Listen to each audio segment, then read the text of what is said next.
चक्र म्हणजे काय, त्यांचे अर्थ, प्रतीक म्हणजेच त्रिकोण, वर्तुळ यांचं शरीरातलं विशिष्ट स्थान का आहे, हे आज आपण आपल्या एपिसोडमध्ये जाणून घेणार आहोत. नमस्कार, मी Geeta Kulkarni. Soulful connections with गीतामध्ये आपणा सर्वांचं हार्दिक स्वागत करते. मिस्टर विक्रम यांनी असा प्रश्न विचारला होता की त्रिकोण आणि वर्तुळ यांचं कनेक्शन कसं दाखवलेलं आहे आणि त्यांचं विशिष्ट स्थान म्हणजे उलटा त्रिकोण, सरळ त्रिकोण याचं काय विशिष्ट स्थान आहे याबद्दल थोडी माहिती द्या. यासाठी हा आजचा स्पेशल एपिसोड आहे. चक्र हा शब्द संस्कृतीमधील चक्र या शब्दावरून आलेला आहे. गोल फिरणारे चाक किंवा ऊर्जेचं वर्तुळ असं आपण त्याला म्हणू शकतो. योग, उपनिषद आणि तंत्रशास्त्रात चक्रांना शरीरातील सूक्ष्म ऊर्जेचे केंद्र मानलेले आहे, जिथून प्राणशक्ती म्हणजे जीवन ऊर्जा प्रवाहित होत असते. मानवी शरीरात अशा 7 प्रमुख चक्रांचा उल्लेख केला जातो, मूलाधार ते सहस्त्रहार चक्रापर्यंत. ही सर्व चक्र सुषुम्ना नाडीशी आणि त्याच्या सूक्ष्म ऊर्जा मार्गावर, सुषुम्ना नाडीच्या सूक्ष्म ऊर्जा मार्गावर ही स्थित असतात. प्रत्येक चक्र हे शरीरातील अवयव, भावना, विचार आणि आत्मिक जाणीवेच्या विशिष्ट स्तरांशी जोडले गेलेले आहे. जेव्हा ही चक्र संतुलित असतात तेव्हा ऊर्जेचा प्रवाह मोकळा राहतो आणि जेव्हा ही अवरोधित होतात तेव्हा शारीरिक आणि मानसिक असमतोल जाणवू शकतो.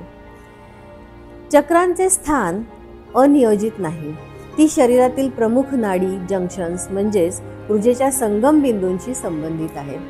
उदाहरणार्थ, मूलाधार चक्र हे पाठीच्या तळाशी स्थैर्य आणि सुरक्षिततेचे प्रतीक असते. स्वाधिष्ठान चक्र खालच्या पोटाजवळ स्थित असते. सर्जनशीलता आणि भावनांचे केंद्र हे चक्र आपल्याला दर्शवत असते. मणिपूर चक्र पोटाच्या वर म्हणजेच आपल्या बेंबीच्या वर इच्छाशक्ती आणि आत्मविश्वासाशी हे चक्र संबंधित असते. अशा रीतीने वरच्या चक्रांकडे जाताना ऊर्जेचा प्रवाह अधिक सूक्ष्म आणि आत्मिक होतो. भौतिक आणि आध्यात्मिक अशी ही प्रवास रेषा चक्रांची आहे. प्रत्येक चक्राच्या प्रतीकात काही समान घटक आपल्याला दिसतात, जसे की वर्तुळ, कमळाच्या पाकळ्या आणि त्रिकोण. चक्र म्हणजेच फिरणारे चाक हे तर आपल्या सगळ्यांना माहितीच आहे. त्यामुळे वर्तुळ हे मूलभूत रूप आहे. कमळाच्या पाकळ्या म्हणजे जागृती आणि चेतनेचा विस्तार दर्शवत असते. त्रिकोण हे ऊर्जेच्या दिशांचे प्रतीक आहे.